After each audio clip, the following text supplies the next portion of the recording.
Mas pinaigting na marijuana eradication.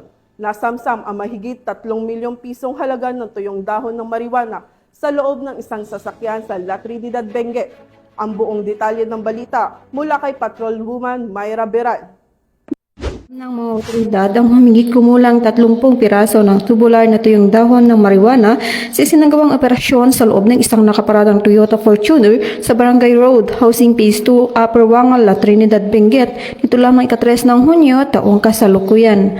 Ang operasyon ay pinangunahan ng La Trinidad Municipal Police Station, katuwang ang PDEU, PIU ng Benguet PPO at ng Philippine Drug Enforcement Agency, Cordillera.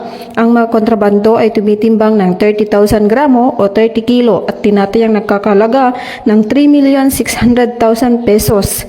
Bukod sa mga ilegal na droga, nasamsam din ang 650 piraso ng pekeng 1,000 piso at 1 piraso ng pekeng 500 piso. Ang mga nakumpiskang kontrabando kabilang ang sasakyan ay dinala sa La Trinidad MPS para sa kaukulang dokumentasyon. Patuloy naman ang Cordillera PNP sa pagpapaigting ng kampanya kontra ilegal na droga upang masugpo ang paglaganap ng pinagbabawal na gamot sa riyon at mapanatili ang kapayapaan at kaayusan sa komunidad.